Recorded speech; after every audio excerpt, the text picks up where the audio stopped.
Playtime doesn't just let kids be kiddos, y'all. It helps with learning, imagination, and connection. Having toys is a big, huge part of that. Our next guests are making sure every kid in Connecticut gets to play with toys they want, no matter their financial circumstances, through their toy libraries. Brilliant idea. Basically, kids check out toys just like they would books, and that's why they are today's Rad Humans.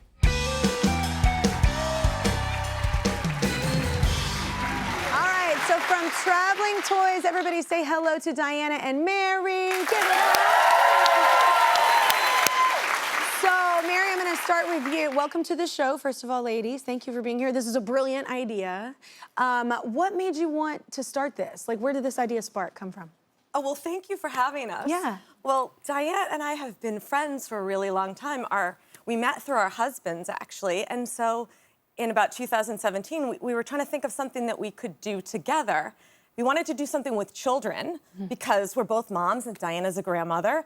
And we thought, you know, every child should have toys. Yeah. Right? You know, everyone should. Play, yeah. And so we came up with this idea to have toy libraries. It makes so much sense because, first of all, toys are really expensive, right? Yeah.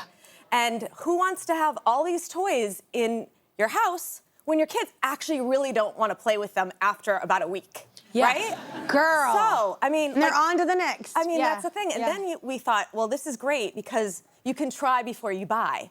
So we felt like putting them in public libraries made the most sense because then every child would have access to these toys within their towns by going to the library. And different ones, depending on when they come, their interests change. Yes. Yeah. So how did you get this off the ground?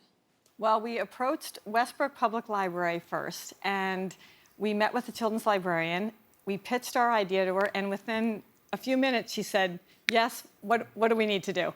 And we were thrilled, and then it was during the pandemic, and so it did take about a year to open that library, but we were determined to keep going. We approached our next library, and the foundation recommended that we include teens.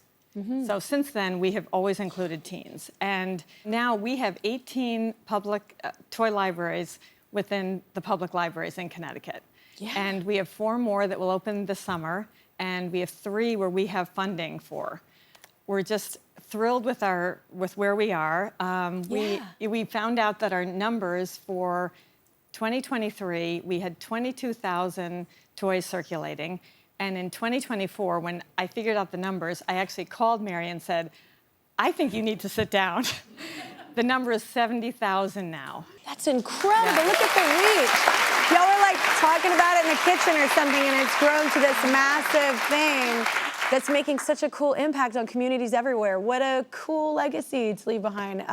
Well, tell us about the toys that you keep in the libraries. What kind of toys? So in the children's section, we have a list of 120 toys that we give to the librarians, and we let them select. And typically in a children's toy library, there's between 50 to 60 toys, and then they have duplicates. And so we have them in 5 categories. We have animals, vehicles, pretend kits, building kits, music, and then more recently we added sensory. And so the toys we like to have are the ones that, like, farm animals. Like, if you lose the pig, you can still play with all the other animals, right? Yeah. So we didn't want to have it so that, like, if you lost that one piece, oh, that game is gone. But we do have board games for children too. But we find that what was surprising to us was the most popular toy in 2022 was the Spanish-speaking dog, and then MAGNA-TILES. Those are the 2 that were really, like, kids were just couldn't. That they were never on the shelves. We love MAGNA-TILES. We build so much with them, and then you run out and you're like, I have no more triangles for my roof. It's so creative. I don't know, because one of my kids is very much into like architecture but doesn't know it, you know. And so you're right, though, it feeds that imagination and that creativity, and you know, maybe will change the trajectory of their path, like having that to play with. But now you said you have teen libraries, so what's kind of going on there? Is it like ping pong tables, that kind of thing? Yeah, we have, actually it's fun to know that board games are so popular now, so we're thrilled with that. Especially at my house, yes. We have a lot of other things. We have puzzles, we have Lego kits, we have Dungeons and Dragons, video games, video equipment. What we're finding is it's been just exciting because we're now looking for funding for, we're expanding into Rhode Island, and we're looking for funding for Block Island. And we have just had these relationships where if someone will, move from one library to another, they'll call us and say, can you come here? Would like the program here now. Yeah. So we're thrilled about that. And we also have our first Grassroots. international project. Yeah. Where's that happening? We're partnering with Kids Operating Room, and we are setting up 6 play spaces within the pre-op and post-op areas of St. Nicholas Children's Hospital in Lviv, Ukraine. Yeah.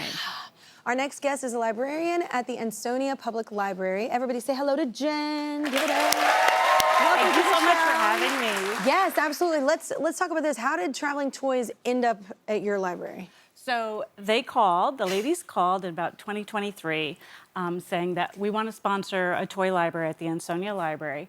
And I immediately hung up. I was like, this is fake. This is a prank call.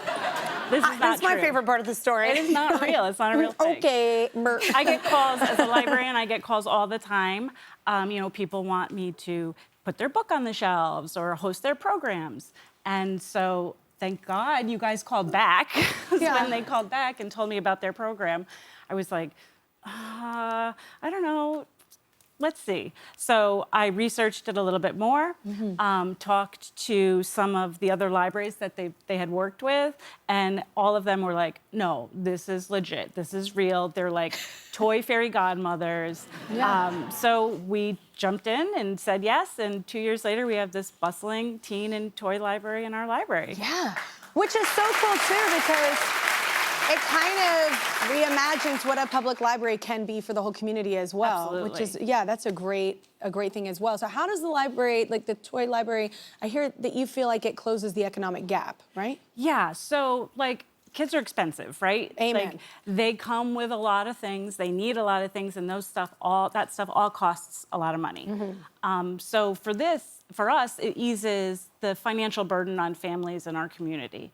And also, toys are social currency for a teenager who is out of the conversation because they don't have access to, the toy that their classmates are playing with or the video game, right? It keeps them out of the conversation, and that doesn't feel good. Through this toy lending library, kids have the opportunity to be part of that conversation by borrowing the toys that we have available. I completely agree. It's an incredible thing for access and opportunity. But Jen, you say that toys have also helped build connections, right? It has to. Yeah. Totally. Play is universal, right?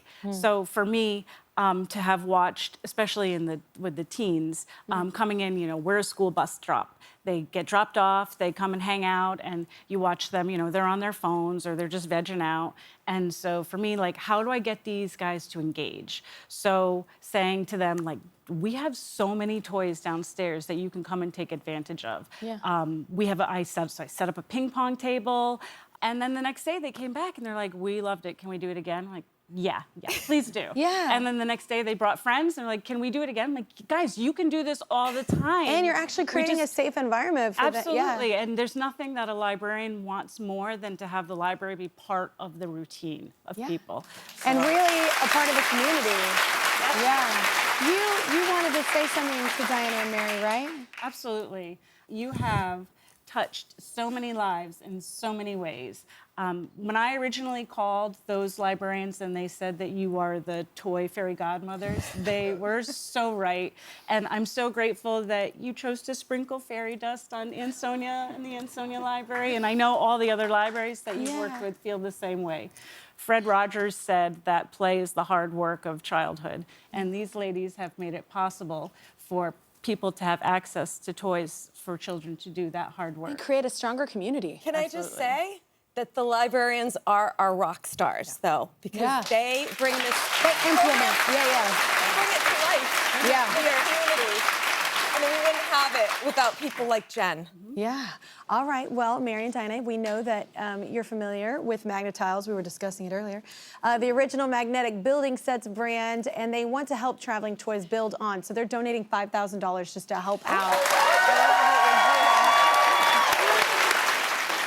This starts to get implemented in all public libraries. It's because it was such a cool place for me to go to as a kid, because I was able to access things that I would never have been able to access, and I feel like it was like a dying thing for a minute. So to reimagine what a library can represent for a community is such a powerful thing. So thank you for being such a great catalyst for that.